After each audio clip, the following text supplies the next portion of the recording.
ప్రియమైన భక్తులారా, రాముని వనవాస వార్త అయోధ్య అంతటా వ్యాపించింది. ఈ వార్త విన్న వెంటనే తల్లి కౌసల్య గుండె పగిలిపోయింది. తన ప్రాణప్రియమైన కుమారుడు శ్రీరాముడు 14 సంవత్సరాలు అరణ్యంలో జీవించాల్సి వస్తుందని తెలుసుకుని ఆమె కన్నీళ్లలో మునిగిపోయింది. నా కుమారుడా, రాజ్యానికి యోగ్యుడైన నీవు అడవుల్లో ఎలా జీవిస్తావు అని ఆమె బాధతో పలికింది. రాముడు మాత్రం ధైర్యంగా తల్లిని ఓదార్చాడు. అమ్మా, తండ్రి మాటే నాకు ధర్మం. ఇది నా కర్తవ్యం అని వినయంతో చెప్పాడు. రాజు దశరథుడు ఇచ్చిన వాగ్దానాన్ని నిలబెట్టుకోవడమే తన బాధ్యత అని రాముడు స్పష్టం చేశాడు.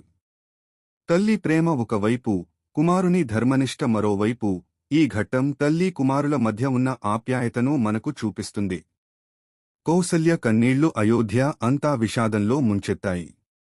ఈ ఘట్టం మనకు నేర్పేది తల్లి ప్రేమ ఎంత పవిత్రమో, కర్తవ్యబద్ధత యొక్క మహత్వం, ధర్మం కోసం వ్యక్తిగత భావాలను అదుపులో పెట్టడం.